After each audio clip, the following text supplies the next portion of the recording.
Alicia, I was so excited because I wanted to see you and Melissa Joan Hart on screen forever, and it really lived up to my excitement level getting to see you guys. So what kind of stood out about working with Melissa? I know you both, were producers on this as well. Well, to be honest, I'd never seen Melissa act before this. I know that's like illegal, but so I had no idea, and I was really impressed. I enjoyed working with her. I think she's a really good actress, and so I loved it. I loved working with her as an actress. Had you seen me act before? No. Okay, great. I'd never seen never any heard of of you. any of us. None of you. Yeah. She doesn't know anything, that's right. When we walked in, she was like, "Who are these peasants?" Yeah. She had cast approval, but she's like, I don't know, I guess. Well, no, I had to go through and watch things. Yeah, she was really meeny miny mode, and then we got the jobs.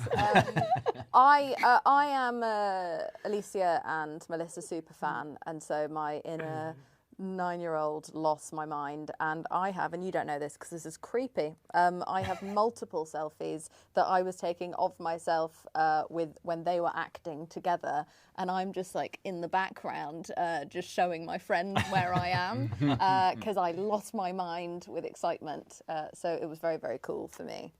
That's amazing, Jamila. I would be doing the same thing. That's incredible.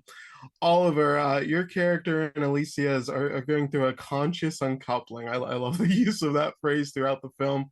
How is it showing that these two had a reason for wanting to get divorced, but that there still was this connection and love was still there? How is it like finding that balance? Because I thought it was really well done. Yeah, I think it speaks to sort of just relationships in general. I mean, I think those embers were still burning and they just needed to be stoked a little bit. Sometimes you can just pass each other like ships in the night. And then before you realize it, you have built up resentment and you haven't talked about it, you haven't communicated, and the scar tissue is now thick, and it's easier to say, you know what, let's go our separate ways because this isn't working, when in the reality is it just needs to be talked about, you know. And I think that's sort of what happened here. I think also you just need to date a new woman who's so annoying that she sends you hurtling back to your original wife. Right. Great idea. Or that.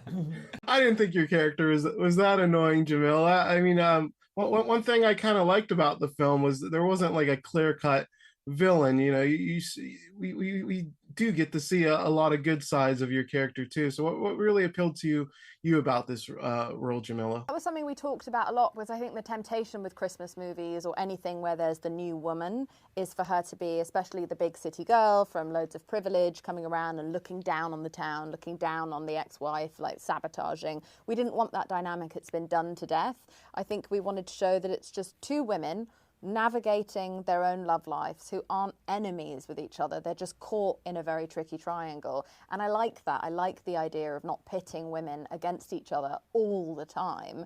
And I wanted her to be likable. I wanted it to be a challenge of you not wanting to know who you're rooting for necessarily, but obviously it's going to be Kate.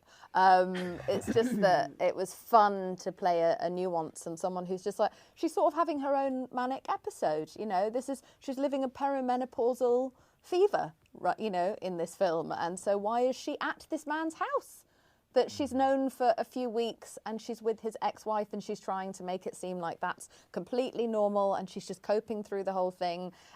She's just, you know, she's going through her own little experience, and I'm glad that she wasn't the typical villain. I think that would have been very boring. Yeah, you did a great job with that. And Pierson, you have my favorite scene in this whole film. I thought you were hilarious for it.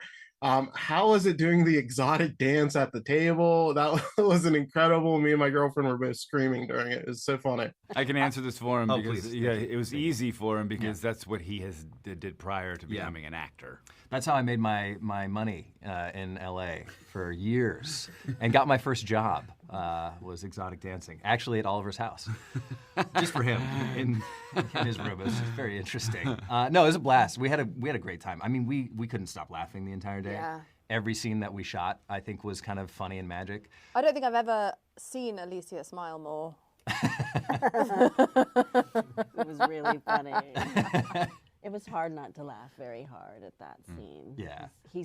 There's a scene where you're just walking out. He kisses me and leaves, and he's tripping on ice, and everything he did, I was snorting with laughter. And I just think it's so brilliant that someone as handsome, and obviously we've all talked about his body, all that stuff, but he is just such a good actor. He plays the opposite. He goes for comedy at all times. He goes for goofy, ridiculous at all times, and that's really cool. Oh, thank you. Yeah.